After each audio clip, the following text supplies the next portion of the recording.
გაგრძელებას ასეთ ვითარებაში პარლამენტში. მადლობა.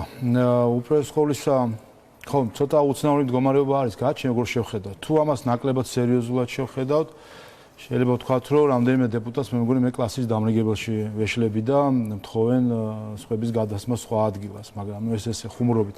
თუმცა ვფიქრობ, რომ ამის უკან უფრო სხვა სერიოზული მომენტი არის და ის მომენტი, რასაც ჩვენ ბოლო პერიოდი ვხედავთ, კამპანია, რომელიც ადამიანის გამიჯვნას ნიშნავს. ესეც სხვა რამე კი არის, სეგრეგაცია განასხვავება რამე იყო, როდესაც ზოგიერთ ქვეყანაში მე-20 საუკუნეში ვიცოდით, რომ ზოგს კაფეში არ უშვებდნენ, ან იმ ადგილას არ ჯდებოდნენ, სადაც ისინი იყვნენ, ავტობუსში სხვაგან სვავდნენ და ასე შემდეგ. სეგრეგაცია არ უნდა იყოს იმ სივრცეში, სადაც არის სხვა.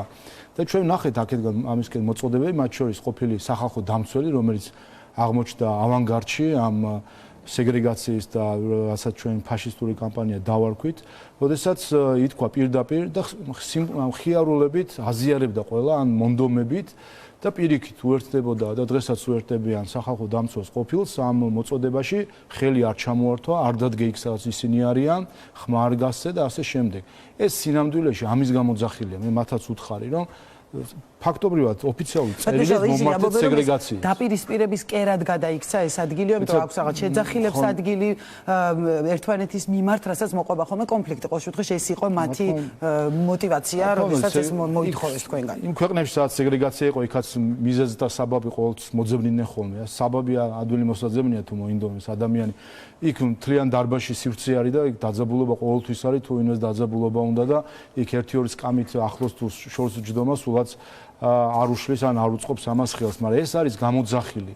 ზუსტად იმ კამპანიის, რადგან ჩვენ საუბრობთ, რადგან მეც მათ შორის ზოგიერთ პარტიულ სტუდენტთან დაკავშირებით თქვი კიდევაც, ეს თუ თავიდანვე ჩვენ არ დავგმეთ, არ გავემიჯნეთ და თავშივე არ დავარქვით საკუთარი სახელი, ეს გაჯდება მე უფრო დიდ წრეში საზოგადოების. ეს არის ადამიანების გამიჯვნა, გარიყვა, ის რისკენაც მოგვიწოდებდნენ აი ეს ჯგუფი ადამიანების, რაც ჩვენ ვნახეთ უნივერსიტეტებში, როდესაც ცდილობენ ლექტორებს ფაქტობრივად აუჭედონ კარები, რაც არ ყოფილა საქართველოში ბოლო 100 წლის განმავლობაში. ბოლოს იყო 100 წლის წინ, როდესაც ტყავის ქურთუკიანი აქტივისტები ლექტორებს აგდებდნენ უნივერსიტეტიდან. და ჩვენ ვნახეთ ახლაც სამწუხაროდ პირდაპირ ხა ჩანდა ის ერთი შემთხვევა და ამასთან დაკავშირებისას თქვი და შემდეგ შეეცადნენ განეზოგადებინათ ეს ზოგადად ახალგაზრდებზე, მაგრამ ფაქტია ის ერთი შემთხვევა რაც იყო, სადაც ადამიანი არც კი არის სტუდენტი და პირდაპირ იქ შეგზავნილი იყო იმისთვის, რომ ჩაეშალა ლექცია და შეექმნა ის აღქმა. ერთეული შემთხვევები. ხო, მაგრამ თქვენი განცხადება უკაცრავად ამავე თემაზე და რა თქმა უნდა გაცდით პასუხს. თქვენ სამ განცხადებას, რომ 1000 ლარიანი სტუდენტები მოყვა კრიტიკა, იმიტომ რომ აღქმული იყო ეს, რომ ზოგადად სტუდენტობაზე თქვით ეს გასაგებია, რომ რაღაც კონკრეტული ის იგულისხმება და პრეზიდენტის მხრიდანაც კი მოყვა კრიტიკა. ანუ ეს არ იყო რაღაც სოციქსელში საზოგადოების ნაწილის მხრიდან პრეზიდენტმა თქვა, რომ ასეთი შეფასებები შესაძლოა მხოლოდ დაძაბულობის გამძაფრებას ემსახურებოდეს. ანუ როდესაც საუბრობთ ამ სეგრეგაციაზე და დაპირისპირებებზე, მხოლოდ ერთი მხარეა ამაში დამნაშავე, ასე ვთქვათ, თუ ხელისუფლების მხრიდანაც ხდება. გამიკვირდა პრეზიდენტის შეფასება, იმიტომ რომ კონტექსტი მისთვის უნდა იყოს ყველაზე კარგად გასაგები, მათ შორის, იმიტომ რომ ის არის იმ თაობის ან იმ ხალხის წარმომადგენელი, რომელსაც მოუწია დევნაში ყოფნა საქართველოსთან და ზუსტად მას უნდა ეცმოდეს, რას ნიშნავს ადამიანის გარიყვა და რას ნიშნავს სწორედ ის, რაც მაშინ 100 წლის წინ გააკეთეს ბოლშევიკებმა. რა თქმა უნდა, ეს ეხებოდა ამ ერთ შემთხვევას და წუხوارთ უკვე ვინმე განზოგადება შეძლო, მაგრამ საქმეც იმაშია, რომ სწორედ ამ ერთეულ შემთხვევებით იქნება შემდეგ აღქმები. აღქმები თითქოს ეს არის რაღაც სახალხო პროტესტი, თითქოს ეს არის ზოგადი განწყობა, თითქოს ეს უნდა იყოს ახალგაზრდები ძალიან ბევრი ბატონო შალვა, ანუ არ იყვნენ იქ გულწრფელად პროტესტისთვის მისული ადამიანები. არ მინახავს, შეიძლება ადამიანს მე თქვი კიდევაც, რომ აუდიტორიაში პოლიტიკას, პოლიტიკურ დღის წესრიგს არაფერი არ ესაქმება და მე თავადაც ბევრი წლების განმავლობაში ვასწავლედი უნივერსიტეტში. არ ესაქმება არც ლექტორის მხრიდან, არც სტუდენტის მხრიდან. თუ კი ვინმე არ ეთანხმება რომელიმე ლექტორს მათ შორის, მათ შეუძლიათ არჩევანი არის დღეს ხომ არ არის ეს ვინმე რომ არა მე აქციაზე მდგომი ახალგაზრდები ვიგულისხმე და არა ლექტორის ის ნამდვილად უსიამოვნო ინციდენტი იყო. აქცია საერთოდ არ მიგულისხმე, საერთოდ სხვა საქმე არის, მე ვგულისხმობ ზუსტად იმ ტენდენციას, რაც მოყვა შემდეგ ამ აქციებს, გამიჯნა გარიყო ადამიანების, ანუ ჩვეულებრივი სეგრეგაცია, რაც გულისხმობს ადამიანების მოკვეთას საზოგადოების სხვადასხვა ცხოვრების სეგმენტებიდან, ასე ვთქვათ და ამას თუ თავიდანვე არ გამიჯდა, სამწუხარო არის, რომ ოპოზიცია, NGO სექტორი, ხალხი, რომელიც აქტიური მოქალაქეები არიან, ამ მდგომარეობას თუ ამ მოვლენას არ გაემიჯნენ თავიდანვე. კიდევ ერთხელ, ვფიქრობ, რომ ჩემი მათ შორის როგორც პარლამენტის თავმჯდომარის ვალდებულებაა, რომ თავშივე ეს ტენდენცია თუ რაღაც მოწოდება თავშივე იქნას დაგმობილი, გამიჯნული, რომ არავინ არ გაივლოს თავშივე, შეიძლება ვინმე იმის გამო, რომ მას არ ეთანხმება პოლიტიკურად, რაც არ უნდა მიზეზი იყოს, ახლა ამბობენ ეს კანონის რა მნიშვნელობა, რასაც არ უნდა ეთანხმება, როგორ შეიძლება ადამიანი მოკვეთო ცხოვრებიდან, ხო არ შეიძლება კეთრონების გამოცხადებად რო მოგვიწოდებდე, ხომ გახსოვთ ასეთი პოსტები აქტიური მოქალაქეებისგან, რომლებიც საზოგადოებაში გარკვეულწილად აზრის შემქმნელები არიან. ეს არის სწორედ ის, რაც თავშივე უნდა მოიკვეთოს. ამაზე მომბთ ლიბერალური ფაშიზმის სხვა რამე კი არ არის. ზუსტად ეს არის. და ჩვენ სხვათა შორის თუ დავაკვირდებით და ბარემ ამ საკითხად შევეხები, ნაციონალურ მოძრაობაში მიმდინარე საკითხებს, ნაციონალურ მოძრაობაში მე ვთქვი კიდევაც, ოდესაც იყო თავის დროზე თავმჯდომარის არჩევნები, რომ აქ თავმჯდომარე არაფერ შუაში არ არის, ვინ იქნება ნაციონალურ მოძრაობაში. ჩვენ საქმე გვაქვს იდეოლოგიასთან. ეს იდეოლოგია და ეს ძალა, ოდესაც იყო ხელისუფლებაში, ის რასაც ჩვენ შეიძლება მაშინ ვფიქრობდით, რომ ეს იყო ძალაუფლებიდან გამომდინარე რაღაც გადაცდომები, ძალაუფლების გადამეტება, ის რომ ვიღაცა უნივერსიტეტიდან გახსოვთ, მაშინ ვიღაცები მოკვეთეს, ვიღაცა სხვა საზოგადოების ცხოვრებიდან მოკვეთეს, ჩარეცხეს, ასე შემდეგ. თითქოს ეს იყო ძალაუფლების კონსოლიდაციით გამოწვეული. აი ახლა ჩვენ ბოლო 10 წელი რასაც ხვდებით, უყურებთ, არის ის რომ ზუსტად იგივე საკეთებენ. მოკვეთა ის, ვინც არ გვეთანხმება, მოვკვეთოთ უნდა საერთოდ, არ უნდა იყოს ასე ვთქვათ ჩვენი საზოგადოების წევრი, უბრალოდ მაშინ მქონდა ძალაუფლება, ეხლა არ აქვს ეს ძალაუფლების ბერკეტები. თორე სინამდვილეში და ესაჩვენებს ზუსტად, რომ სინამდვილეში პრობლემა ძალაუფლებაში კი არ იყო მაშინ. სინამდვილეში პრობლემა იყო იდეოლოგიაში. და ეს არის, რომ მნიშვნელობა არ აქვს ნაციონალურ მოძრაობა, როგორ კონსტრუქციით იქნება, ვინ იქნება მისი ხელმძღვანელი. პრობლემა მათ იდეოლოგიაში არის და ეს იდეოლოგია გულისხმობს ადამიანების გარიყვას და ის ვინც შენ არ გეთანხმება იმის მოკვეთას ყველაფრის. სწორედ ამ თემაზე მინდა ბატონო შალვა კითხოთ, აი თქვენ ახსენეთ ლიბერალური ფაშიზმი და თქვენი მხრიდან ისმის ბრალდებები ოპოზიციის მისამართით, მაგრამ როდესაც ორივე მხრიდან ხდება ასეთი ტერმინების გამოყენება, პირობითად ვამბობ ფაშისტი, ბოლშევიკი, აგენტი, ჯაშუშა, მისამებაშიც მქონდა, ხო, ეს რაღაც ძალიან უცნაურ მძიმე ეპითეტებს ვისმენთ და ამას ვისმენთ საკანონმდებლო ორგანოში და ვაკონკრეტებთ ორივე მხრიდან, ანუ თქვენ მხოლოდ ოპოზიციაზე საუბრობთ, თუმცა ხელისუფლების მხრიდანაც გვსმენია, ხო? მსგავსი ტიპის ეპითეტები, უსამშობლოები და ასე შემდეგ. აი ასეთი ტიპის განცხადებები ახალისებს თუ არა აი სიძულვილის ენას, აგრესიას საზოგადოებაში. აი თქვენ თვითონ თქვით, რომ პოსტები თუ და აი ბოლოს ახლა სოციალურ ქსელში იყო ყველაზე აქტუალური რაღაც დათო ტურაშვილს შეუტიეს, გიორგი კეკელიძეს პარლამენტის ბიბლიოთეკის, ანუ აზრის ლიდერებს თუ იმ ადამიანებს, ვისაც საზოგადოება პატივს სცემს, ანუ გადავიდა ეს პროცესი უკვე რაღაც ძალიან აგრესიულ ფორმებს იღებს უკვე საზოგადოების წევრებს შორის და არის ამის წამახალისებელი თქვენი მოსაზრებით პოლიტიკოსები და ის ტრიბუნა, სადაც საჯაროდ გვესმის ჩვენ ასეთი ძალიან მძიმე ბრალდებები ერთმანეთის მისამართი და არის თუ არა ხელისუფლების პასუხისმგებლობაც ამაში. თავისთავად პოლიტიკური და ზოგადად დისკუსიის ენა არის საკმაოდ მკაცრი და გარკვეულწილად გარკვეულ ზღვარს მიღმაც შეიძლება და სწორედ ამიტომ სხვათა შორის თუ გახსოვთ, როდესაც ჩვენ საუბრობთ 12 რეკომენდაციის შესრულებაზე, რომელიც პირველი რეკომენდაცია არის დეპოლარიზაცია, ჩვენ რა შევთავაზეთ იქ რომ მოდით დავსხდეთ ერთად და სწორედ სიძულვილის ენა რაიმენაირად შევზღუდოთ ჩვენს პოლიტიკურ დისკუსიაში და საზოგადოებრივ დისკუსიაში. და შევთავაზე მე მქონდა შეხვედრა, მათ შორის არასამთავრობო სექტორთან მქონდა შეხვედრა. დღემდე მონიტორინგს ვაწარმოებთ ჩვენ პარლამენტში, სინამდვილეში გვაქვს ეს და მე გაუზიარე კიდევაც არასამთავრობო ორგანიზაციის მონიტორინგს ვინ უფრო იყენებს სიძულვილის ენას? კი ბატონო, სიძულვილის ენის ყველა მხრიდან არის ეს, იმიტომ რომ იქ უკვე რთული ახლა გაარჩიო ვინ დაიწყო, ვინ უპასუხა. გარკვეულწილად ამ სპირალში თლიანად არის ჩვენი პოლიტიკური დისკუსია შესული, მაგრამ შეთავაზება სწორედ ეს იყო. მოდი დავსხდეთ აი ვნახოთ და ადამიანები ან ხილების გზით ვიაროთ, ან ერთმანეთთან გაზიარების გზით და ვთქვათ, რომ მოდი რაღაცნაირად ნელ-ნელა შევამციროთ ეს მკაცრი რიტორიკა. სამწუხაროდ ამას არათუ გამოხმაურება არ მოყვა. ამაზე პირდაპირ ეს აღქმული იქნა როგორც არასერიოზული მიდგომა, რომ ეს არ არის სინამდვილეში ვითომ და პრობლემა არა და სინამდვილეში ზუსტად ეს არის. ჩვენთან პრობლემა თუ რამე არის, სწორედ ის არის, რომ შესულია სპირალში პოლიტიკური საზოგადოებრივი დისკუსია. ეს არ არის ხა ჩვენ არ ვართ აქ გამონაკლისი, ზოგადად სოციალური მედიის პოპულარულის დამსახურება, მათ შორის ადამიანი, როდესაც ამოფარებული არის მონიტორს, გონია რომ ის უშუალო კონტაქტში არ არის სხვასთან და სიტყვები, რომელსაც ის ადამიანი უშუალო კონტაქტში არ აკადრებს სხვას, იმას კადრულობს სოციალურ ქსელში, თქვათ, მცირე კომენტარის დროს. ამიტომაც ვფიქრობ, რომ დღესაც აქტუალურია ეს შეთავაზება და მე კვლავ თავაზობ, როგორც არასამთავრობო ორგანიზაციებს, ისე პოლიტიკურ ჯგუფებს, რომ დავსხდეთ და შევეცადოთ რაღაცნაირად რომ ეს დავარეგულიროთ. მეორე ასპექტი სხვა შორის ამის არის ასევე სიძულვილის ენის შემცირება მედიაში. და თქვენ იცით, რომ ჩვენ დეკემბერში მივიღეთ ცვლილებები მაუწყებლობის შესახებ კანონში, რომლითაც გადმოვიღეთ ევროკავშირის დირექტივა, რომლის ერთ-ერთი ნაწილი შეეხება სწორედ სიძულვილის ენის რეგულაციას და შემცირებას მედიაში. ამას ყველას მხრიდან გულისხმობ არასამთავრობო ორგანიზაციებს, ოპონენტებს პოლიტიკურს მოყვა უდიდესი კრიტიკა, რომ ეს არის თითქოს ცენზურა და ასეა სამწუხაროდ რა არის იცით, როცა საუბრობთ, ყველა ხვდება, რომ არ შეიძლება ასეთი ნიაღვარი სიძულვილისა მოდიოდეს განსაკუთრებით მედიიდან, ან მედიის საშუალებით, ვინაიდან ის უფრო ფართო საზოგადოებას მისდის თუმცა კრიტიკა ბატონშავა მაშინ მოყვა, იმიტომ რომ საუბარი იყო, რომ ვინ გააკონტროლებს ამ სიძულვილის ენაში, რა შედის. რაც იცით, ხო, იმიტომ რომ თვითრეგულაცია არის, იმიტომ რომ არის ცენზურის მცდელობად მედიის. ჩვენ ხო სულ ყოველთვის გვაყენებენ ამ არჩევანის წინაშე თვითრეგულაცია თუ რეგულაცია, რატომღაც სამწუხაროდ ნაციონალურ მოძრაობამ შეძლო ამის დამკვიდრება, რომ ყველაფერს არეგულირებს ბაზარი და ყველაფერი თავისით რეგულირდება, მაგრამ აბა ხედავთ, რეგულირდება თავისით, რატომ არის ამდენი სიძულვილის ენა მაშინ მედიაში, ხომ? აი ზუსტად თავისით რომ არ რეგულირდება, იქ არის ზუსტად საჭირო რეგულაცია.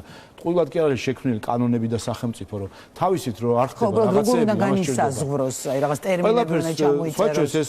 ეს ნორმა ამოქმედდა უკვე ჯერჯერობით მოქმედებს როგორც იცით სანქციების გარეშე და ამიტომაც არის მე მათ შორის კომუნიკაციის კომისიას მოუწოდე ასევე ორგანიზაციებს რომ ამაზე იმუშაონ აქტიურად თავადაც იმისთვის რომ პრაქტიკა ჩამოყალიბდეს რა ვქნათ ეს პრაქტიკა ჩამოსაყალიბებელია მაგრამ ჩვენ თუ ეს არ დავიწყეთ ჩვენ ისე ღმად ჩავალთ ამ სიძულვილის ენაში რომ საბოლოო ჯამში ის პოლარიზაცია რომელიც მაგალითი უნდა იყვნენ თუ არა პოლიტიკოსები ბატონშავა და თქვენ ხართ პარლამენტის თავმჯდომარე საკუთარ მრავალპარტიული ბოლო წლებში ესეთი მრავალპარტიული პარლამენტი არ ყოფილა და როდესაც ესეთი მაღალია ტემპერატურა და გადავალ მე კანონზე და ყველაფერზე ვთქვათ რის გამოც უფრო გამწოვდა ეს დაპირისპირება ვთქვათ ოპოზიციასა და ხელისუფლებას შორის თუმცა თქვენი პირადი პასუხისმგებლობა ამ პარლამენტის თავმჯდომარის პასუხისმგებლობა რა არის როგორ ხედავთ ამ ტემპერატურის დაწევის გზას იგივე როცა დავიწყე გაცემა რომ ხდომა აღარ ტარდება მშვიდად ბოლო დღეებში ერთი ყველამ უნდა უარი უთხრას იმ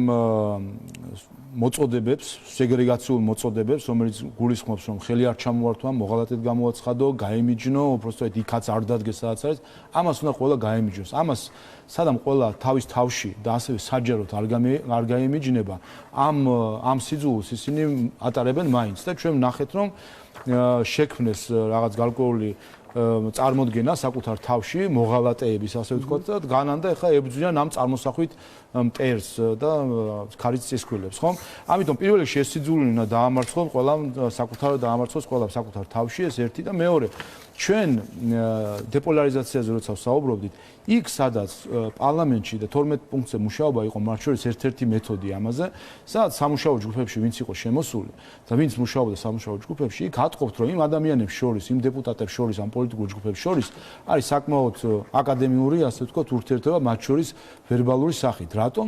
იმიტომ რომ ჩვენ თანამშრომლობა მუშაობის პროცესში რა თქმა უნდა გაიძულებს ადამიანს რომ იყო უფრო მათ შორის რიტორიკულადაც იყო უფრო მეტად პატივისცემი სხვა ადამიანის მიმართ მოზომილი და ისინი რომლებიც თავიდანვე უცხადებდნენ ბოიკოტს ამ სამუშაო ჯგუფებს არ შემოდიოდნენ და რახან ბოიკოტს უცხადებენ ამიტომ ამ ჯგუფების გამო მტრის ხატი შეექმნათ უნდა დაეკნინებინათ ებრძოლათ რაღაცაერთ ამ ჯგუფების წინააღმდეგ სწორედ მათ ისინი აღვივებდნენ ამითი ამ მძიმე რიტორიკას პოლიტიკურ დებატებში და საბოლოო ჯამში სპირალი აქ რთულია უკვე მოძებნო კიდევ ერთხელ ვინ დაიწყო, ვინ გააგრძელა, მაგრამ ფაქტია რომ ჩვენ თავიდანვე შევთავაზეთ ღია კარის პრინციპი, 9 სამუშაო ჯგუფი შეიქმნა და ყველგან შევთავაზეთ შემოსვლა იცით რომ ნაციონალურ მოძრაობამ ლელომ და სტრატეგია აღმაშენებელმა ეს სამი რადიკალური თუმცა ისინი ახლა ჩართულები არიან ნუ ლელო მაგას მოგიყვებით როგორ არის ჩართული მაგრამ სამი რადიკალური ფრთა ოპოზიციის რომელიც არაფერში არ იღებდა მონაწილეობას ერთ ორგან კეთჭისყრის სადმე თუ მიაჭირეს თითი იქაც გვამადლიანო თითი მიაჭირეს მაგრამ არაფერი არ გაუკეთებიათ იმისთვის რომ ეს თანხმობა ყოფილიყო და პირდაპირ ურტყავდნენ ამ სამუშაო პროცესს ხომ გახსოვთ ახლა თავიდანვე პარალელური პროცესი შექმნეს თითქოს რაღაც ხდებოდნენ სხვადასხვა ორგანიზაციებს და ასე შემდეგ და ბოლო ვიზიტის ჩათვლით, როდესაც ბრიუსელში და სტრასბურგში პირდაპირ ჩავიდნენ და რა იძახეს ახლა ხელისუფლების შესახებ, ამის შესახებ აღარაფერს აღარ ვიტყვი, მაგრამ ერთადერთი რაც არის, რომ ფეხს უდებენ პირდაპირ საქართველოს ევროპულ მომავალს. პირდაპირ აქეთ არის მიმართული, მათ შუ ყველაფერს რო შევხედოთ დაწყებული მათი დაბრალებით, რომ თქვათ, სანქციებს უვლის სახელმწიფო გვერდს, ელენე ხოშტარია სხვა მე მგონი პოლიტიკაში ბოლო ერთ წელი არაფერი არ გაუკეთებია, გარდა იმისა, რომ დაებრალებინა საკუთარი ქვეყნისთვის ყოველ მესამე კვირას ბრიფინგით ტყუილი, რომელიც 1 საათში მტკიცდებოდა, რომ იყო ტყუილი. და აი ამას აკეთებდნენ მთელი ეს პერიოდი. ბატონ შალვა, 12 რეკომენდაციას შევეხები თვითონ მუშა პროცესს უკვე ეხლანდელს თქვენ საუბრობდით, თქვათ წინა პერიოდზე, როდესაც ჯგუფები შეიქმნა, მაგრამ მანამდე რადგან ბოლო პერიოდის მოვლენებს ვეხები, ამ ეგრეთ წოდებული აგენტების კანონის, მოკლედ აი ვნებათა ღელვის ირგვლივ მიმდინარე ვნებათა ღელვის შემდეგ გაჩნდა უკვე ესეთი მოსაზრება, რომ რამდენიმე დეპუტატი, ანუ მართლ ძალაზე მინდა ჯერ გკითხოთ, იმიტომ რომ ფერს აინტერესებს ვინ ტოვებს ქართულ ოცნებას თუ მანდატს, ესეც მაინტერესებს, ანუ პარტიას ტოვებენ ისინი თუ მანდატებს, დასახელდა კონკრეტული გვარები, არ გულისხმობ ამილახორს, რომელიც განათლების მინისტრად დაინიშნა, იგივე დავით სერგეენკო, იობაშვილი, ჩაჩიბაია, კოვზანაძე, ნაწილზე მივიღეთ რომ დადასტურება რომ ისინი აპირებენ დატოვებას, ნაწილი არა. უკავშირდება თუ არა ეს კანონს და ტოვებენ თუ არა ისინი პარტიას? ამასთან დაკავშირებით თქვი ჩვენ კიდევაც რომ როგორც კი იქნება სიახლეები ამას უპირველეს ყოვლისა მედია გაიგებს. ფაქტია ისინი არ ჩანან პარლამენტში, არც მედიასთან ჩნდებიან. კი ბატონო, ნაწილობრივ შეიძლება იყოს, მაგრამ თქვათ ბატონ ირაკლი კოვზანაძესთან დაკავშირებით მე თქვი კიდევაც მას ზოგადად ქონდა ეს გეგმა რომ დაბრუნებოდა თავის პროფესიას და მათ შორის იქაც საჭირო არის გარკვეული შუალედი პოლიტიკისგან დასვენება, ასე ვთქვათ, იმისთვის რომ სრულფასოვნად ჩაერთოს იმ პროფესიაში, რომელშიც ის მანამდე იყო და ის გეგმავდა და ამ შემთხვევაში არა, მაგრამ ამ შემთხვევაში მოიტანა. ისინი არიან თავის ხმა არ მისცეს. თავისთავად ამან მოიტანა, რომ რახან ხონდა ეს გადაწყვეტილება მიღებული ამ სიტუაციამაც მოიტანა. რაც შეეხება სხვებს, ჩვენ რო საუბრობთ ასე ვთქვათ ფაშისტურ კამპანიაზე, რომელიც სეგრეგაციაზე და ბულინგზე იყო დამყარებული. რთულია ალბათ რომ თქვენ პრინციპში საზოგადოებრივად ცნობადი სახე ხართ და თქვენც ალბათ შეიძლება ყოფილხართ ბულინგის მსხვერპლი ალბათ. სამწუხაროდ ყოფილვარ ბევრჯერ. ალბათ თქვენ წარმოიდგენთ და მაგრამ აი თქვენ რომ წარმოიდგენთ ის გაამრავლეთ 10-ზე და ჩათვალეთ რომ აი ესეთი წნეხი იყო თითოეულ დეპუტატზე. ყველანაირად მიუძღვენ. კენჭისყრამდეც, იმიტომ რომ კიდე გეუბნებით ესენი არიან დეპუტატები, ხმა არ მისცეს ამ კანონს. განსაკუთრებით არა თუ დეპუტატებს, მოძებნეს ყველა გზა, ოჯახის წევრებზე, მეუღლეებზე, მცირეწლოვან ბავშვებზე, ყველაზე აბსოლუტურად. არ ვიცი რა ქსელია ასეთი რომ ეძებენ ასე თქვა საახლობლო წრეს, ყველა მხრიდან მიუძღვნენ ადამიანებს იმისთვის რომ დაიბულინგებინათ, არა რაღაც დაეყოლიანებინათ ან აიხსნათ, პირდაპირ მიდიოდა ზეწოლა, ბულინგი, წნეხი ადამიანებზე. და რა თქმა უნდა რთული იყო ამ დროს და ნახეთ მათ შორის კენჭისყრის დროს რა ჰქონდათ ატეხილი დარბაში ხომ და რთული იყო ამ დროს რა თქმა უნდა ამ უკაცრავად გაწყვეტინეთ მაგრამ ამ კანონის მიღებას წინ უძღოდა კრიტიკა დასავლეთის მხრიდან რაც ერთ-ერთ მაგალითად დავით სერგეენკოს უსმენდი ერთ-ერთ მედიასთან ინტერვიუში TV პირველზე ვნახეთ სადაც მან პირდაპირ თქვა რომ აი ეს ვხედავდი ნეგატიურ დამოკიდებულებას როგორც საზოგადოების ნაწილისგან ასევე ჩვენი პარტნიორებისგან ევროკავშირის შეერთებით და ეს იყო ამ გადაწყვეტილების საფუძველიო ანუ ფიქრობთ რომ ბულინგი იყო თუ თქვათ ის დასავლეთიდან მომავალი კრიტიკა და ის წავე განცხადებები რაც მოყვა კანონის მიღებამდე და მიღების შემდეგ ამ პროცესს. უპირველეს ყოვლისა ეს იყო ბულინგი და კიდევ ერთხელ იმდენად ზღვარგადასული რომ მიუძღვნენ ყველანაირად ოჯახის წევრები, მცირეწლოვანი ბავშვები და ასე შემდეგ. სხვათა შორის კარგი მაგალითი კიდევ ერთხელ ვიზუალიზაცია ამის არის ომბუდსმენის არჩევა. და თქვენ იცით რომ არჩეულმა ომბუდსმენმა მადლობა გადაუხადა სამ ოპოზიციონერ ქალ დეპუტატს იმის გამო რომ მათ ერთკვირიან წნეხს გაუძლეს და მისცეს საკუთარი გადაწყვეტილებით მისცეს და არა სხვების დაჟინებით და სამწუხაროდ არ ყოფნით მათ გამბედაობა დაასახელონ ვინ იყვნენ ისინი ვინც აბულინგებდნენ არის ეჭვი რომ ეს იყვნენ ის ორგანიზაციები მათ შორის არასამთავრობო ორგანიზაციები რომელსაც მანამდეც ჩაშალეს პროცესი მაგრამ ერთი კვირა იყვნენ წეხის ქვეშ და ერთადერთი მიზეზი რატომაც მათ გაუძლეს ამ ბულინგს იყო რომ მათ აქვთ მათ შორის პირადად ახლო ურთიერთობა ლევან-ოსელიანთან მათ ქვეშ წინასწარ მხარს უჭერდნენ და ამასცეს პატივი რომ ყოფილიყო რაღაც ზოგადი საკითხი ან კანონი ალბათ ისინი ვერ გაუძლებდნენ ამ წნეხს აი ამის თქვა მინდა რომ იმდენად დიდი იყო წნესი არ მოერიდნენ ომბუდსმენის არჩევა რომელიც ერთ-ერთი რეკომენდაცია იყო და როგორც კი დაინახეს რომ იყო შანსი შეთანხმების პირდაპირვე და კიდევ ერთხელ მე ეჭვი მაქვს რომ ეს იყვნენ არასამთავრობო ორგანიზაციების წარმომადგენლები თუ არა და დაასახელონ ამ სამმა დეპუტატმა ვინ იყო ისინი ვინც მასზე წნეხს ახდენდნენ პირდაპირ იყო მათზე ბულინგი რაც შეეხება თავად კანონპროექტს რა თქმა უნდა კრიტიკა მოვისმინეთ მათ შორის საჯაროთაც შიგნიდან გარედანაც მათ შორის მე შეხვედრა მქონდა კიდევაც ევროკავშირის წევრი ქვეყნების ელჩებთან არასამთავრობო ორგანიზაციებთან ყველა შეხედვა იწყებოდა ასე პირველი არ არის საჭირო ეს კანონი ვინაიდან ყველაფერი გამჭვირვალეა და ზუსტად 15 წუთში თანხდებოდით რომ კი პრინციპში არ არის ყველაფერი გამჭვირვალე ვინაიდან ეს თავიდანვე იყო ასე თქვა ცდილობა რომ ყალბი ინფორმაციით დაეტვირთათ საზოგადოება მათ შორის საერთაშორისო საზოგადოება და ამ ყალბი ინფორმაციას დაყრდნობით იწყებოდა ეს დისკუსია პირველი არ არის საჭირო ვინაიდან ისედაც გამჭვირვალეა და თუ როგორი გამჭვირვალეა ნახა მე მთელმა საზოგადოებამ საერთოდ აღმოაჩინეთ რომ პარტია დროას აქვს ყალბი NGO დროა რომლიდანაც ფულს იღებს საზღვარგარეთიდან ასეთი სქემები კი აღმოჩნდა. მაგრამ აი აქ ხო პრობლემა ამ კანონში და გამჭვირვალობაზე ზუსტად ეს იყო რომ ჩვენმა პარტნიორებმა აღიქვეს რომ ეს იყო სწორედ დასავლეთიდან შემოდინებული ასე ვთქვათ ფონდებიდან თანხებზე საუბარი. იმათო მაგასაც მოგახსენებთ პირველი წინააღმდეგ და ასე შემდეგ. დიახ, პირველი ამ დისკუსიის დროს მალევე თანხდებოდეთ რომ იყო ხარვეზი და არ იყო საჯარო. მეორე იყო საკითხი, ხომ, იყო საკითხი დასახელების აგენტი რამდენად იყო და ამაზე ჩვენ თავიდანვე ვთქვით, რომ ტერმინოლოგია არ არის მნიშვნელოვანი საკითხი, ვინაიდან გადმოღებული იყო იმ გამოცდილებიდან, რომელიც მანამდე არსებობდა ყველა ქვეყანაში, სადაც არის ასეთი ტერმინი არის, მაგრამ ამავე დროს ვამბობდით, რომ გასაგებია რუსულმა გამოცდილებამ გარკვეული ნეგატიური ტვირთი მისცა ამ ტერმინს და ამ ტერმინზე შეგვიძლია ვიმსჯელოთ, ამას ჩვენ თავიდანვე ვამბობდით.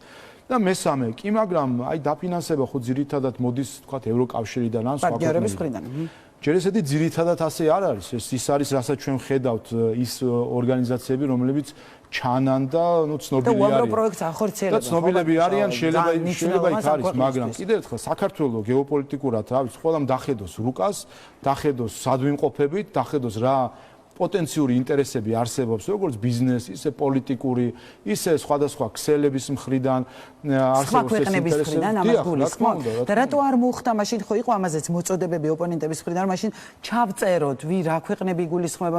აი იგივე ევროკავშირი როდესაც დღეს განიხილავს იქ ამბობენ რომ არა ევროკავშირი წევრი ქვეყნების მხრიდან შემომავალი ვთქვა თანხების გამჭვირვალობა მოხდეს. აი ასეთი დათქმებით იქნებ ვთქვა აღარ ყოფილიყო არა რუსულ კანონს. სხვათა შორის ტყუილია როცა ამბობთ თითქოს რომელიღაც ქვეყნებში არის პირდაპირ მიზანმიმართულად მტრულად განწყობილი ქვეყანა და რაღაც სია არის. ტყუილია ეს, იმიტომ რომ ყველაფერს თავი დავანებოთ ნებისმიერ ქვეყანას, თუ კი ვსაუბრობთ მაგალითად რუსეთს, შეუძლია გერმანიის მეშვეობით შემოიტანოს თანხა ისე საქართველოში, რომ ვერ მიაგნებ მის წყაროს, რომ ის არის რუსული. ან ნებისმიერ სხვა ქვეყნის მეშვეობით, ხომ, გამოიყენებს შუამავალ, ასე ვთქვათ, ორგანიზაციებს და ისე შემოაქვს ფული, რომ ვერც კი მიხვდებით იმისი საწყისი სად არის. ამიტომ აქ არ არის დაყოფა არსად.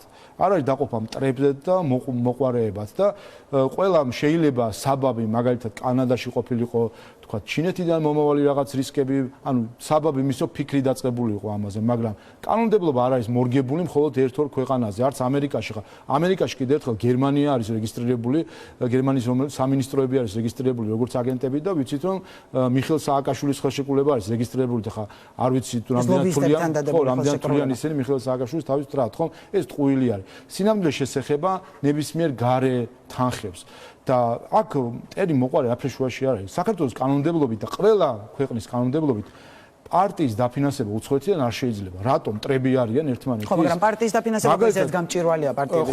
ხო, მაგრამ დაფინანსება მაგალითად შვედეთს არ შეუძლია შვედ რომელიმე ბუნების დამცველ მეცენატს ვიღაც ადამიანს არ შეუძლია დააფინანსოს მწვანეთა ორგანიზაცია საფრანგეთში. რატომ მტრები არიან ერთმანეთის თუ რატო უკრძალავენ? იმიტომ რომ აქ იგულისხმება რომ პოლიტიკური სისტემის მედეგობაზეა საუბარი და თუ კი ამ სისტემაში შემოდიხარ, მაშინ უნდა გამჭვირვალედ შემოხვიდე ამ სისტემაში. ამიტომ კიდევ ერთხელ ეს რომ თქვა შევაჯამო, აქ საბოლოო ჯამში საუბარი იყო იმაზე მთავარი საკითხი რაც იყო გამჭვირვალობა, სამწუხაროდ და ვნახეთ ჩვენ ეს კამპანია რომელიც დაიწყო თავიდან, პირდაპირ დაიბრენდა რუსულ კანონად და დისკუსიაშიც ვატყობდით რომ ყველგან არასამთავრობო ორგანიზაციებთან სხვებთანაც უსაქონლო დისკუსია, ეს ნაბიჯ-ნაბიჯ მივდიოდით, თანხდებოდით, მაგრამ ბოლოს მაინც ეს იყო რუსული კანონი და რაღაცნაირად დისკუსიას კეტავდნენ. მინდა შეგახსენოთ, რომ თავად სახელმწიფო დეპარტამენტი ამბობდა, რომ ეს არ არის ამერიკული კანონიო, გახსოვთ განცხადებები, ალბათ 3-4 განცხადება გაკეთა სახდების მხრიდან, მაგრამ უკვე ამ სიღრმეებში რომ აღარ წავიდეთ, მესმის, რომ ხელისუფლებას აქვს თავის არგუმენტები ამ კანონის მიღების რატო აპირებდით მიღებას, მაგრამ რატომ იყო ასე საჩქარო, იგივე კენჭისყრა პირველი მოსმენით, ანუ, როდესაც დაინახეთ, რომ ასეთი წინააღმდეგობა მოყვებოდა პარტნიორებს, ხო თქვა, დროში რაღაცა განხილვები გაგრძელებული იყო, აი იგივე თქვენ ამბობთ, რომ შესაძლო იყო მე ამის ჩასწორება, მეორე მოსმენაში აპირებდით, რომ რაღაც ჩაგესწორებ, რატომ გახდა, ანუ რასაც მოყვა ასეთი ვნებათაღელვა და შეეძლო თუ არა ხელისუფლებას თავიდან აერიდებინა, თუნდაც 7-9 მარტის მოვლენები. იმით მაინც რომ თქვა რაღაც დროში განგრძობადი ყოფილიყო ამ კანონზე მსჯელობა. ეს იყო ძალიან უცნაური, როდესაც ეს სასწრაფო წესით მოხდა მიღება. მეტი ეჭვი გააჩინა საზოგადოებაში ამის თქმა მინდა. ხო, უბრალოდ ყოველისა რაც შეეხება ამერიკული კანონი იყო თუ არა, არათუ იყო პირდაპირ ლინგვისტური სიტყვით თარგმანი ამერიკული კანონის. აი როგორც დეოლიგარქიზაციაზე ამბობენ, ეს უკრაინული კანონი არ არისო და ვენეციის კომისია მე ხა თქვა პირდაპირ, ახლა ოფიციალური დოკუმენტი გვაქვს, სადაც წერია რომ ეს არის უკრაინული კანონი. აი ეს ამ კანონსაც რომ გავაგზავნით და გავაგზავნით ჩვენ პრინციპში ვენეციის კომისიაში, ამაზე ვენეციის კომისია ხო გვეტყოდა რომ ეს არის პირდაპირ სიტყვით ამერიკული კანონი. მე საწავიდოდნე ხომ პირდაპირ სიტყვით ლინგვისტური თარგმანი იყო ამერიკული კანონის. ეს ერთი, მეორე რაც შეეხება დროს, ჩვენ ვთქვით რომ რატომ მივიღეთ პირველი მოსმენით. ჩვენ ვთქვით რომ მათ შორის პარტნიორებთან საუბრის დროს რომ მათი სურვილიც იყო რომ გასაგებია ლეგიტიმური მიზანი გასაგებია და ეს მიზანი ყველასთვის მისაღები არის გამჭვირვალობა ამას ვერავინ ვერ იტყვის რომ არ აქვს ქვეყანას უფლება რომ ეს მოაწესრიგოს გამჭვირვალება კიდევ ერთხელ პარტიები ყველაფერი მოწესრიგებული ყველაფერი გამჭვირვალეა ერთადერთი სექტორი არის არასამთავრობო სექტორი სადაც არის გაუმჭვირვალე ფინანსები და ეს სექტორი მონაწილეობს აქტიურად პოლიტიკური გადაწყვეტილებების ჩამოყალიბებაში ეს ყველაფერი მისაღებია იყო რეკომენდაცია რომ გაგვეგზავნა მათ შორის მოგვეთხოვა რეკომენდაციები ასეთი ორგანიზაციებისგან და ჩვენ თქვით რომ იმისთვის რომ ეს ყოფილიყო პროექტი ასე ვთქვათ პარლამენტისგან სერიოზულობა მინიჭებული პირველი მოსმენით მივიღებთ გავაგზავნით ვენეციის კომისიაში არ ელოდით ასეთ რეაქციას ბატონო შავა გულწრფელად რომ აი ელოდით რომ ასეთი რეაქცია მოყვებოდა საზოგადოების მხრიდან უბრალოდ იმდენად სხვადასხვა მხრიდან მოხდა ამ ყალბი ნარატივის ასე ვთქვათ პროპაგირება ქვეყნის გარედან მათ შორის რომ სამწუხაროდ ამან აბსოლუტურად სხვა დონეზე აგვიყვანა პროპაგანდის რომელსაც ჩვენ შევეჯახეთ თორემ ჩვენ მხოლოდ საუბარი და დისკუსია რო ქონოდა აქ რა თქმა უნდა ბევრი რამის ახსნა იქნებოდა შესაძლებელი მინიმუმ იმის რომ ადამიანებო პირველი მოსმენით მიღებული კანონია რომელიც იგზავნებდა ვენეციის კომისიაში და ვინმე რატო იჩქარა ხელისუფლება კითხვის ნიშნები თუკი არსებობს კითხვის ნიშნები რომ შეიძლება უფლებრივი რაღაც მხრივ არის გარკვეული რეგულაციები რომელიც არ ღვევდეს რაღაც უფლებებს ვინმეს ეჭვიეპარებოდა ვენეციის კომისიიდან დასკვნაში ეს იქნებოდა ასახული ვინმეს ეჭვიეპარებოდა რომ შემდეგ ევროკომისია შეფასებაში ამას იტყოდა კიდევ ერთხელ რამდენი დაცვის მექანიზმი იყო ამ პროექტის გარშემო აი ამას დავასახელებ პირველი პარლამენტი თავად რა თქმა უნდა იღებს პასუხისმგებლობას რომ კონსტიტუციას და შესაბამისი არის კანონი პროექტი მეორე არც დაცვის მექანიზმი არის ვენეციის კომისიის დასკვნა რომელიც ამას იტყოდა მესამე არის ევროკომისია რომელიც ჩვენ გვაფასებს 12 პუნქტში ხო საერთო ჯამში და ყველაფერს იტყოდა იქ ხარ დაიმალებოდა საკონსტიტუციო სასამართლო არსებობს იქ ხომ არ დაიმალებოდა სტრასბურგის სასამართლო არსებობს იქ ხომ არ დაიმალებოდა ხუთი დაცვის მექანიზმი იყო ამასთან დაკავშირებით და უბრალოდ მოახერხეს ერთი რამ რომ მათ შორის ვინაიდან უცხოეთიდანაც ისეთი პროპაგანდისტული ნარატივი დაალაგდა საბოლოო ჯამში რომ ადამიანებს არც კი მისცეს შანსი დაფიქრებულ იყვნენ რას ეხება ეს კანონი საბოლოო ჯამში იცით რა ათქმევინეს ხალხს ვინც იყო გამოსული აქციაზე უარი ათქმევინეს საკუთარ უფლებაზე იცოდნენ თუ ვინ არიან ისინი ვინც იღებენ მონაწილეობას იღებენ პოლიტიკური გადაწყვეტილების მიღებაში ამაზე იყო მთელი და ადამიანის ფაქტობრივად უარი ათქმევინეს რომ არა არ გვინდა ეს ვიცოდეთ რაში მჭირდება ათქმევინეს ვინ ათქმევინა და რატომ გეკითხებით ამას ბატონო შალვა როდესაც ქვეყანა ელოდება სტატუსს აქ ხო კონტექსტი და დროც ისეთი იყო რომ აბსოლუტურად ლეგიტიმური კითხვა გაუჩნდა საზოგადოების დიდ ნაწილს რომ თუ კი ეს ამ სტატუსის მიღების წინ ეჭქვეშ აყენებს ქვეყნის ევროპულ მომავალს რატომ იყო ასე საჩქარო ამ კანონის მიღება იმიტომ რომ სასწორზე ფაქტიურად იდო ერთ მხარეს ამ კანონის მიღება და მეორე მხარეს კანდიდატის სტატუსი, იმიტომ რომ ძალიან მკვეთრი განცხადებები გაკეთდა ამაზე პარტნიორების მხრიდან. გაკეთდა. ამიტომ იყო გაუგებარი, რატო ჩქარობდა ასე ხელისუფლება ამ კანონის მიღებას და ამას გეკითხებით სწორად. ყველაზე გაუგებარი სხვათა შორის აი ამ მთელ პროცესში იყო ერთი რამე, როცა აბრობდნენ რომ არც კი იფიქროთ და არც კი განსაჯოთ ეს საკითხი. ანუ პირდაპირ არ ვიცი ეს არც პარტნიორებთან გესაუბრათ მეტი არ ვიცი მაგრამ ფაქტი ხომ არის რომ კითხვის ნიშნის ქვეშ კინაღამ დადგა ქვეყნის ევროპული მომავალი. არის შეუძლებელია რომ რომელიმე პროექტით რომელიც პირველი მოსმენით მიღებულია ვენეციის კომისიაში არის გაგზავნილი აქ არასერიოზულია ამაზე ფიქრიც კი რომ ევროკომისია შეიძლება ეთქვა რომ პარლამენტში არსებობს პროექტი რაღაც კანონპროექტი და ამის გამო ვინმე სტატუსს არ მისცეს. ეს არასერიოზულია. ზუსტად თუ კი ამ კანონს მიღებს ევროპას განშორდება საქართველოს ამბობდნენ ისე. პარლამენტში იმდენი კანონპროექტი არსებობს. ზოგი უმრავლესობის ინიციირებული, ზოგი ოპოზიციის ინიციირებული, ზოგი საკანონმდებლო წინადადება შემოდის ისეთი და ზოგი ისეთი აბსურდული საკითხებია, ასე რომ აფასებდეს ვინმე ჩვენ ქვეყანას, ჩვენ სტატუსს კი არ მოგცემდეს, შეიძლება გაეროდან გავერიცხეთ. ასე რომ პროექტებით ხარ ფასდება, ქვეყანა ფასდება კანონებით და ფასდება ინსტიტუციებით და კიდევ ერთხელ ერთადერთი რაც გაკეთდა, იყო დისკუსიის დაწყება და დისკუსიის დაწყებაზე დააჯერეს ხალხს ის რომ მოდით იცი რა საერთოდ არც კი დაფიქრდეთ ხალხო არ იფიქროთ ფიქრზე უარი თქვით და თქვენ უფლებაზე რომ იცოდეთ ვინ არიან ისინი ვინც მონაწილეობენ პოლიტიკურ გადაწყვეტილების მიღებაში ამ უფლებაზე თქვენივე ნებით თქვით უარი და უარი ათქმევინეს ხალხს საკუთარ უფლებაზე ეს არის მთელი პარადოქსი თუმცა სახელმწიფო დეპარტამენტი მაშინ ესეთი რამეც კი ითქვა რომ ვინც ხმას აძლევს ამ კანონპროექტს იქნება პასუხისმგებელი და მონაწილე საქართველოს მოსახლეობის ევროატლანტიკური მისწრაფებების საფრთხეში ჩაგდებაზე აი ასეთი ტიპის განცხადებებს გულისხმობთ აღარ შევაფასებ ამიტომ თქვი მე სამწუხაროდ ისე მათ შორის შიგნიდან თუ გარედან ისე დაალაგდა ყალბი ნარატივი სამწუხაროდ როდესაც აბსოლუტურად აშენდა კედელი განსჯასა და ლოზუნგს შორის ანუ ხალხს შესთავაზეს ლოზუნგი არა რუსულ კანონს და უთხრეს არ გინდათ ფიქრი უბრალოდ ეს ლოზუნგის სკანდირება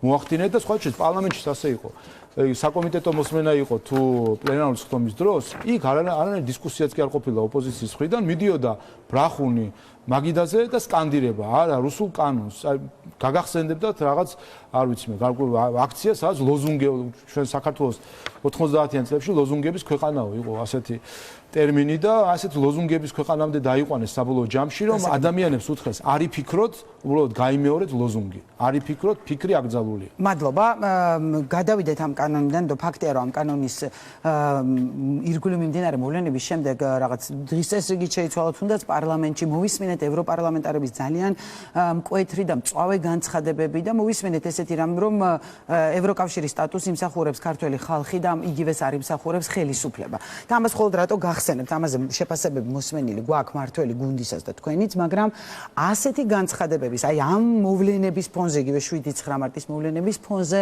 ელოდება თუ არა ხელისუფლება სტატუსს წლის ბოლოს და დარჩენილი ორი რეკომენდაციის შესრულების პროცესს როგორ ხედავთ როდესაც ბოიკოტია გამოცხადებული ოპოზიციის დიდ ნაწილს ვენეციიდან ჩამოსულია შენიშვნები და დარჩა ეს ორი ძირითადი რეკომენდაცია პარლამენტის მხრიდან შესასრულებელი ნუ დეპოლარიზაციაზე ბოლოს რა თქმა უნდა დავუბრუნდები პირველ პუნქტს მოგახსენებთ მანამდე იმ საკითხი რომ დავასრულო რა მინდა ვთქვა რომ რაზე მოსახლეობას უთხრა რაზე ათქმევინეს მათ უარი ამ აქციის მონაწილეებს მათ შორის ნაწილს ჩვენ საზოგადოებამ ამით მათ უარი ათქმევინეს იმაზე რომ გაეგოთ რომ თურმე პარტია დროას ყავს ყალბი NGO და ამით იღებს უცხოურ დაფინანსებას თურმე გირჩს ანადოლიძეს სხვა პარტიებს აქვთ ყალბი ორგანიზაციები რომლითაც ისინი იღებენ შემოსავლებს ყალბი NGO რას ნიშნავს მაგალითად დროას შემთხვევაში ხომ არის პარტია დროა და არის NGO დროა სახელიც იგივეა ყალბი რატოა ანუ იმიტომ რომ მას შინაარსი NGO-სი კი არ აქვს მის არის სტრუქტურა რომელიც აძლევს საშუალებას პარტიას რომ მიიღოს უცხოური დაფინანსება როგორც აი გადასახადის გვერდის ავლა ხდება ან თავად ქალბატონი ხოშტარია სანქციის გვერდისავლაზე რო საუბრობს ხოლმე ზუსტად გვერდსულის ის ქართულ კანონმდებლობას მათ შორის დამფუძნებელიც თვითონ არის იმ NGO-სი ხელმძღვანელის თვითონ არის იმ NGO-სი იმ NGO-ს არც თავისი ლოგო აქვს არც თავისი ვებგვერდი არც თავისი Facebook გვერდი არაფერი თავისი არ აქვს საერთოდ არაფერს არ აკეთებს ერთ-ერთი დანიშნულება აქვს როგორც კი დაფუძნდა იმავე დღეს ქართულ ამონაწერთან ერთად აიღო ინგლისური ამონაწერი იმისთვის რომ მიეღო დაფინანსება უცხოეთიდან და ეს უცხოეთიაც დაფინანსებებიც ქალაქებს უთხრეს რომ არა ვისგან მიიღო ეს დაფინანსება ამ შემთხვევაში მან თავად განაცხადა რომ იღებს ევროპის დემოკრატიის ფონდიდან რომელიც არის სამწუხაროდ დღემდე ვცდილობ გავარკვიო რას აფინანსებენ საქართველოში და ხო საუბარია რომ გამჭვირვალე ყველაფერი აბსოლუტურად გამჭვირვალე დაფარულია ანუ ეს ფონდი არაფერს სხვას არ აფინანსებს ქვეყანაში ამას გულისხმობ ამ ფონდში ეს რომელიც შექმნილი არის ევროკავშირის მიერ შექმნილი ფონდი არის სადაც მის მმართველობაში არიან ევროკავშირის პარლამენტის წევრები ნახეთ, ზუსტად ის წევრები, რომლებიც არიან მიხეილ სააკაშვილის პოლიტიკური მფარველები, ევროპარლამენტარებს გულისხმობ დეპუტატებს მოქმედს, რომელიც ახლა განცხადებებს აკეთებენ, თქვა საქართველოს და მოქმედ დეპუტატები არიან მისი გამგეობის წევრები, ისინი განაგებენ ამ თანხას და კაციშვილმა არ იცის რაში ხარჯავენ ისინი ამ თანხას. საქართველოში ეს არავინ არ იცის, ევროკავშირში ნაკლებად იციან, მათ შორის მეც მოვიკითხე სხვადასხვა ინსტიტუტებში, არავინ არაფერი არ იცის. არის ეს ფონდი, რომელიც ჩვენთან აღმოჩნდა, რომ აფინანსებს დროას, აფინანსებს ტაბულას, რომელიც არის პარტიული გაზეთი ფაქტობრივად და ასე პარტიულ სტრუქტურებს აფინანსებს სხვადასხვა პარტიების ოპოზიციის საკუთარი პოლიტიკური გემოვნების ტაბულას, სადაც მნიშვნელოვანი თქვა რაღაც საინტერესო სტატიებს წერენ, ანუ რატოა ეს პარტიული მედია ორგანიზაციის დაფინანსება რატოა პრობლემა, ამას გეკითხებით, თუნდაც რაღაც ევროპის დემოკრატიის ფონდიდან თუ რა სახელი. იმიტომ რომ პარტიული მედია ისინი არც უარყოფენ ამას, რომ პარტიული მედია არიან და ისინი არიან პირდაპირ დაკავშირებული ევროპულ საქართველოსთან და პირდაპირ ატარებენ იმ ხაზს, რომელიც აქვს ევროპულ საქართველოს. არიან პროპაგანდისტული მედია. ხო, თუმცა მედიაში, ანუ მე თქმა მინდა, იცით, მედიაში ასეთი ტიპის დაფინანსებები, ამერიკის საელჩოს აქვს პროექტები, ევროკავშირს ხო, სადაც აი სწორედ ევროპული შერჩევა, ხო, მაგრამ პარტიულ მედიას ახლა ჩვენ პარტიას აქვს ნიუსლეტერი, რომელსაც ვაგზავნი და არ მგონია რომ რომელიმე ორგანიზაციამ ჩვენი პარტიის ნიუსლეტერი დააფინანსოს და აღმოჩნდა რომ თურმე ევროპული საქართველოსას აფინანსებენ. ანუ რისი თქმა მინდა რომ სინამდვილეში ჩვენთან ქართულ პოლიტიკაში დაბანდებული ფული უცხოეთიდან არის გამომჭვირვალე და ქართულ ხალხს ათქმევინეს ამ გამჭვირვალობაზე უარი. აი ეს არის ამის შედეგი. რა თქმა უნდა ჩვენ ამაზე ვისაუბრებთ და ეს მნიშვნელოვანია და დღეს მოუწია კიდევაც დრო ამ აღიარა რომ მას აქვს ეს NGO, სხვაებიც აღიარებენ ამას და რა თქმა უნდა ნელ-ნელა ყველა აღიარებს, იმიტომ რომ გამჭვირვალობა მნიშვნელოვანია, მაგრამ ფაქტი, მთელი აბსურდი, ამ აბსურდის თეატრი იმაში იყო, რომ ადამიანებს ათქმევინეს უარი საკუთარ უფლებაზე, რომ იცოდნენ რა ხდება მათ ქვეყანაში. ასე რომ დარწმუნებული ვარ საზოგადოება, როდესაც ნაწილი რომელიც ამას აპროტესტებდა, გამოვა ამ ეიფორიიდან და მიხვდება თუ რაზე ათქმევინეს უარი. რაც შეეხება 12 რეკომენდაციას. 12 და მეკითხა, მოკლედ რომ მითხრათ, ჩვენ ელოდებით თუ არა სტატუსს და იმას რომ ვთქვათ ევროპა 12-ვე რეკომენდაცია შესრულებულად ჩაგვითვლის. თუ ეს ორი რეკომენდაცია შესრულდა. ჩვენ ასე უნდა შევხედოთ. ჩვენ იანვარში, როდესაც ევროკომისიამ საბოლოო შეფასება გამოაქვეყნა საქართველოს, მოლდოვის და უკრაინის, ყველამ ნახა, ევროკავშირმაც ნახა, ჩვენი პარტნიორებიც აღიარებენ, რომ ჩვენ ვართ ლიდერი ამ სამეულში და რომ ჩვენ ვიმსახურებთ სტატუსს ჯერ კიდე ივნისში შარშან. სამწუხაროდ მაშინ სამართლიანი გადაწყვეტილება ქართული ხალხის მიმართ არ იქნა მიღებული. გადაწყვეტილება მაშინ არ იყო დამსახურებაზე დაყრდნობილი, არამედ ის იყო რაღაც სხვა პოლიტიკური კონტექსტის ნაკარნახევი. და ამჯერად ელოდებით თუ არა სწორედ პოლიტიკაზე საუბრობდა, იმიტომ ვთქვი, ამ მოვლენების, აი ამ კრიტიკული შეფასებების შემდეგ ელოდებით. ამიტომ მაშინ იყო უსამართლო, ეხლა იმედი მაქვს, რომ იქნება სამართლიანი, მაგრამ ჩვენი მხრივ ერთი რამ შეგვიძლია გავაკეთოთ, რომ თუ კი იქნება ეს გადაწყვეტილება სამართლიანი და დამსახურებაზე დაფუძნებული, ჩვენ მივცეთ ყველა შესაძლებლობა, რომ ეს დამსახურებები იყოს აღიარებული. ეხლა რა ხდება ჩვენს რეკომენდაციების შესრულებაში? ჩვენ ფაქტობრივად ბოლოში ვართ გასული და მათ შორის ჩვენს სასამართლოების შესახებ კომუნიკაციის დროსაც ვიცით, რომ მაგალითად პოზიტიური შეფასებები არის, რაც უკვე ზეპირად გვესმის, საარჩევნო რეფორმასთან დაკავშირებით, სტრასბურგის პრაქტიკის გათვალისწინებასთან დაკავშირებით, ომბუდსმენის არჩევასთან დაკავშირებით, ანტიკორუფციული ბიუროს შექმნასთან დაკავშირებით, გენდერულ საკითხებთან დაკავშირებით, ორგანიზებულ დანაშაულთან დაკავშირებით, 6 დაახლოებით უკვე დაგისახელეთ სხვა რეკომენდაციამ. ფაქტობრივად ამ უმრავლეს საკითხებზე სადაც ჩვენ დავასრულეთ მეტნაკლებად. თუმცა ეს ორი რეკომენდაცია რაც დარჩა, ამაზე იყო ეს ორი საკითხი, რომელიც ჩვენ ისედაც ორი საკითხი, რომელიც ისედაც გადადებული ქონდა, ვინაიდან ჩვენ მივმართეთ ვენეციის კომისიას და მივიღეთ მისგან რეკომენდაციები, ასე იქნებოდა ამ კანონზეც გამჭვირვალობასთან დაკავშირებით დაველოდებოდით და ნახავდით რეკომენდაციას, მაგრამ არ გვაცადეს. მოკლედ და მივიღეთ რეკომენდაცია, მათ შორის სასამართლოსთან დაკავშირებით ოდირის რეკომენდაციაც მივიღეთ უკვე და ვიცით დაახლოებით რა მდგომარეობა. აპირებთ რა ყველა ეს შენიშვნა იყოს გათვალისწინებული ბატონო. თავისთავად. დეოლიგარქიზაციას დაკავშირებით ჩვენ და მოლდოვასაც სხვა შორის, რომელმაც ასევე უკრაინული ასლი გააკეთა, მათაც მიიღეს რეკომენდაცია. უკრაინულზე რატომღაც ჯერჯერობით დუმს ვენეციის კომისია წელიწად ნახევარია არასაჯეროებს ამ რეკომენდაციებს, არადა ერთ-ერთი იგივე არის პრინციპში ჩვენთან. თუმცა უკრაინაში მოქმედებს ეს კანონი, ევროკომისიის მხრიდან მოწოდებულია ეს კანონი.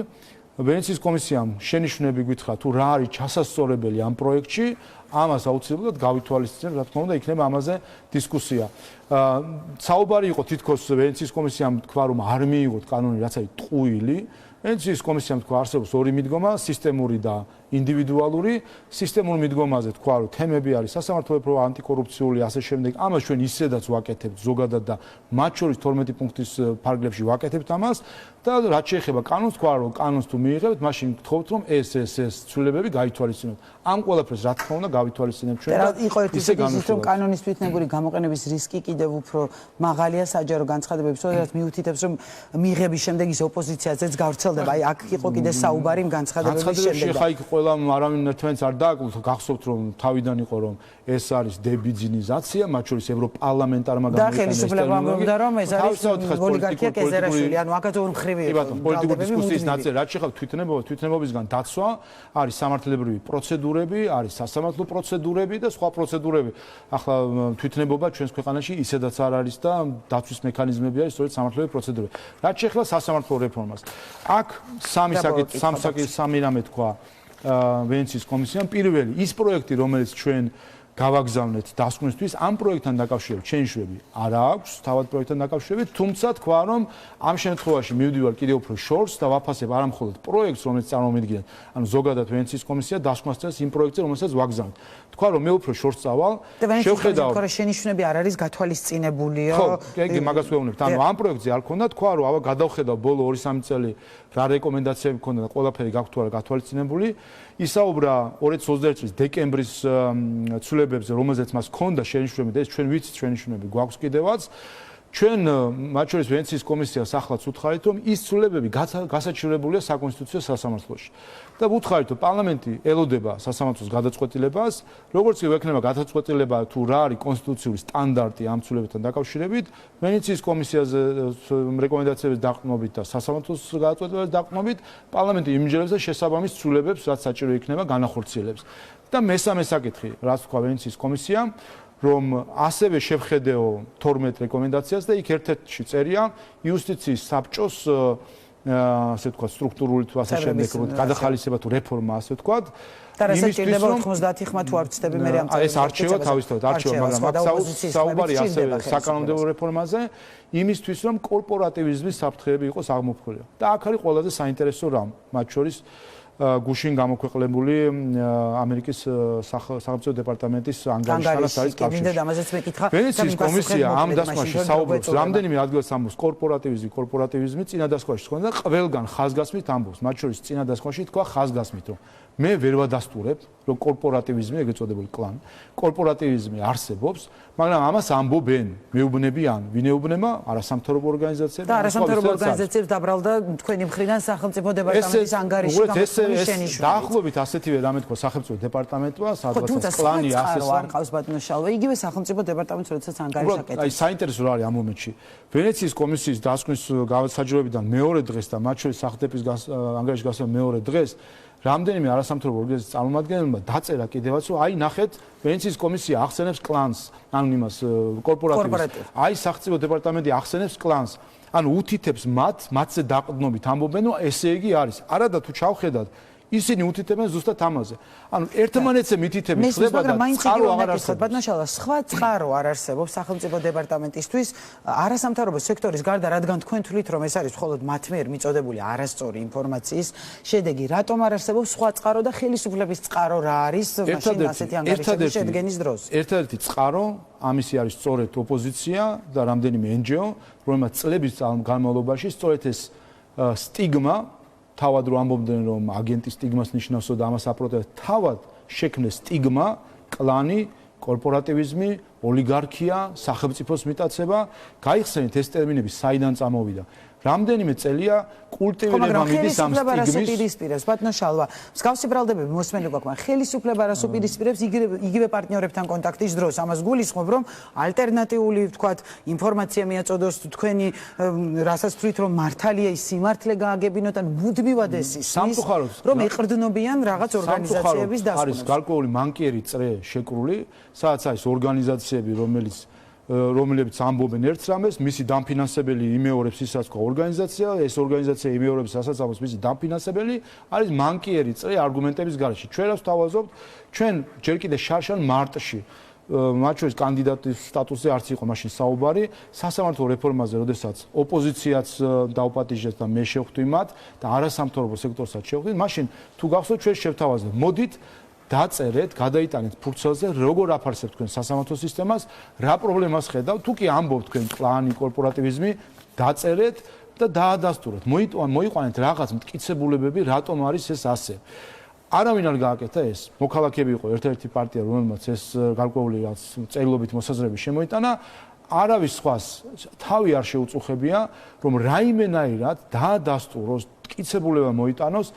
არსებობს თუ არა კორპორატივიზმი, რა ცუდი გავლენა აქვს ამ კორპორატივს და ასე შემდეგ. ერთ-ერთი რაც ჩვენმა მოსახლეობას ესვის, ეს არის 2-3 მოსამართლის სახელი და გვარი, ეს კიდე ჩინჩალაძე, ბრიტიშვილი და აი ეს გავიხსენოთ ამას, ვინ ამბობს ეს ხალხი მერე ჩივის იმაზე რომ სტიგმატიზება მიძო, პირდაპირ სტიგმის ხო, თუმცა მათ ძველ საქმებს ახსენებენ წინა ხელისუფლების დროს, ეხლა სასამართლოს პირდაპირ სტიგმის შექმნის ჩემპიონები არიან ეს NGO-ები.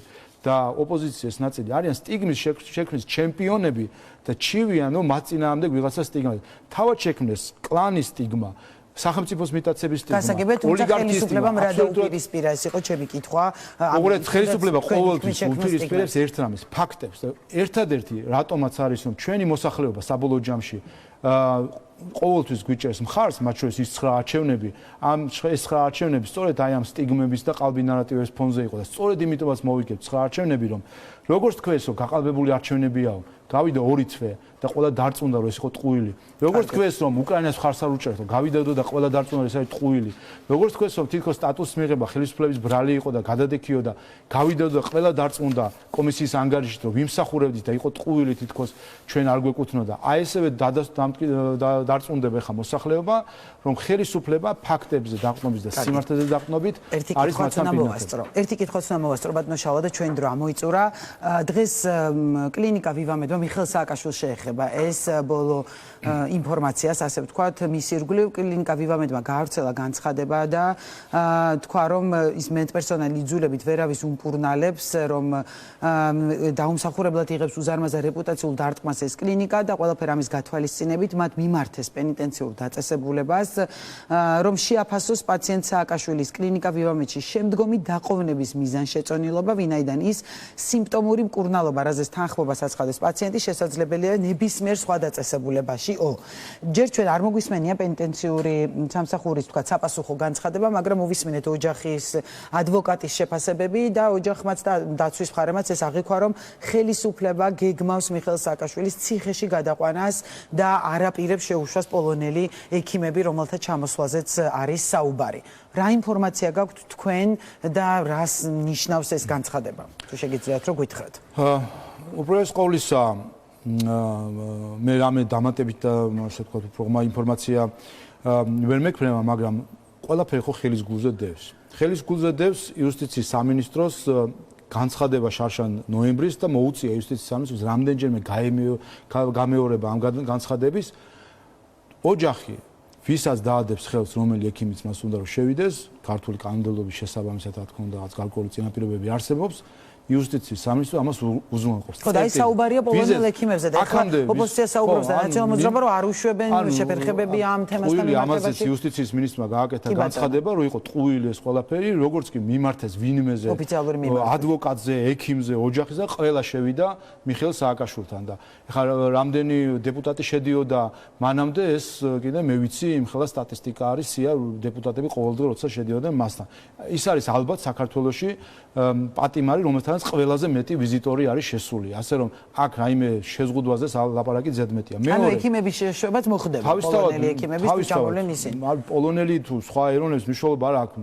ოჯახი ვიზეთ სიტყვის რომ ეს ექიმი სჭირდება მას შიგნით, რა თქმა უნდა შეუშვებენ მას და ამასე იუსტიციის სამინისტრომ არაერთხელ განაცხადა. მეორე ტყუილი აღმოჩნდა, ხო, ნახეთ, არანაირი მტკიცებულება, წამება, მოწამვლა, არასათანადო მოპყრობა, ექიმები არასათანადოდ ეპყრობათ, ყველაფერი ხო აღმოჩნდა ტყუილი, ხო, ვერც ერთი ფაქტი ხო ვერ თქოს გარდა იმ განცხადებებისა, რომელიც გამოჰქონდათ პოლიტიკოსებს. ხო, ესეც ტყუილი. და მესამე, ჩვენ რასაც ხედავთ, არის მათ შორის კლინიკის განცხადება, რომ სამწუხაროდ კლინიკის და პაციენტის ინტერესები ერთმანეთს არ ემთხვევა. ექიმებს უნდა რომ ის იყოს ძლიერი და ჯანმრთელი, პაციენტს და მის გარემოცვალებას იკვებოს. დღესაც კვებაზე იყო საუბარი, რომ მან თითქოს პაციენტს უნდა ის რაც შეიძლება დასუსტდეს, რომ რაიმენაირად შექმნას იქნებ რაიმე გარემოება მისი გათავისუფლების. ასევე არის სახელმწიფოს. სახელმწიფოს უნდა რომ ის იყოს ჯანმრთელი, იმისთვის რომ მოიხადოს ის 6 წელი თუ 5 წელი რაც მოსახლეელი დარჩა მას არ უნდა ამ 5 წლის მოხდა და აკეთებს ყველაფერს, რომ თავი დაიძიოს. ამ შესაძლოა მისი ციხეში გადაყვანა მოხდეს და უნდა დავასრულოს. მე ეს არ ვიცი ხარ ვერ გეტყვით ამას დაკავშირებით, მაგრამ ერთი რამე არის მნიშვნელოვანი. ერთი არის თვითდაზიანების რეჟიმი, რომელიც მას აქვს და ამაში წმუნდება უკვე ყველა ფიქრობ და მეორე, ის არის ეს მისი ფარისევენი მეგობრები, ქვეყნის შიგნით თუ ქვეყნის გარეთ, რომელიც მას აკეზებენ, რომ მან თავი დაიზიანოს. სწორედ მისი ქვეყნის გარეთ მეგობრები განსაკუთრებით ევროპარლამენტში იქნება თუ სხვა პოლიტიკოსები, რომლებიც განცხადებაზე აკეთებენ მის ვითომ დახსნის შესახებ, აძლევენ ამით მას იმედს, რომ აი დღე-დღეზე, აი ცოტა კიდე მოიკელი 1-2 კილი, აი ცოტა კიდე დაიზიანეთ თავი და ჩვენ შენ გიხსნით, ისინი უბიძგებენ მას თვითდაზიანებისკენ და სინამდვილეში ისინი არიან ყველაზე ნაკლები მეგობარი მისი როგორც ადამიანის და სინამდვილეში ყველაზე დიდი მეგობარი მიხეილ სააკაშვილის დღეს არიან ის ექიმები და არის ქართული სახელმწიფო, რომელიც ცდილობს ყველაფერი გააკეთოს, რომ მან უარი თქვას თვითდაზიანებაზე და იყოს ჯანმრთელი. ამიტომ ეს არის, მაგრამ ერთი რამე კიდევ მინდა თქვა, ის მეგობრები, რომელიც მას ამისკენ უბაძგებენ, ეს იგივე მეგობრები არიან, რომელიც მას როგორც დამნაშავეს იფარავდნენ ევროკავშირში. ჩვენ ხო გვახსოვს ადამიანის სისხლის სამართლის დამნაშავე ცნობილი სასამართლოს მიერ ყველამ როიცოდა რომ წყალი არ გაზდის ამ ბრალდებას 2018 წლიდან უკვე უზენაეს სასამართლოს გადაწყვეტილებაც იყო 2019, 20, 21 წელი დადიოდა ევროპაში, ბრიუსელში, სტრასბურგში, სხვა ოთახებში. შეიძლება ესე ითქვას. არა, ჯერესერთი ადამიანებზე ევროპაში, ხალხი, რომელმაც სააკაშვილი საქართველოში შემოპარვამდე 3 დღით ადრე მას სემინარებს უწყობდა და იწვევდა როგორც სტუმარს, ის ხალხი დღეს რამეს ლაპარაკობს პრეტენზიებით, ხალხი, რომელმაც ქართული ხალხის წინაშე დააშავა, სწორედ იმიტომ, რომ ფარველობდნენ მას და უბიძგებდნენ იმისთვის, რომ მას თავში ეს აზრები გაევლო, შემოპარულიყო საქართველოში, აი აქ ქვეყანა და ღმერთმა უწყის, რომ არა ჩვენი უსაფრთხოების სამსახური და რომ არ მოეხდინათ მისი დროული დაკავება, რა გვექნებოდა დღეს ქალაქში, ქუჩებში, რა არეულობა, ვისი ტანკი იდგებოდა და ვისი ავტომატი გავარდებოდა ამ ქვეყანაში. საქართველოს გადაარჩინა ჩვენმა უსაფრთხოების სამსახურმა, საქართველოს გაწირეს მიხეილ სააკაშვილის ქართველმა და უცხოელმა მეგობრებმა, ქართველი ხალხი გაწირეს იმ არეულობისკენ, რაც დაგებიქოლა მიხეილ სააკაშვილს თავის შემოპარვით. მადლობა, დიდი დრო ამოგვეწურა უკვე. ძალიან დიდი მადლობა, რომ პასუხობდით ღამის კურიერის კითხვებს. პარლამენტის თავმჯდომარე შალვა პაპუაშვილი იყო ჩვენი სტუმარი. მე მომავალ ოთხშაბათამდე გემშვიდობებით. მომავალ ოთხშაბათს საღამოს 10 საათზე კვლავ შევხვდებით ამ სტუდიაში და მიმოვიხილავთ კვირის მთავარ პოლიტიკურ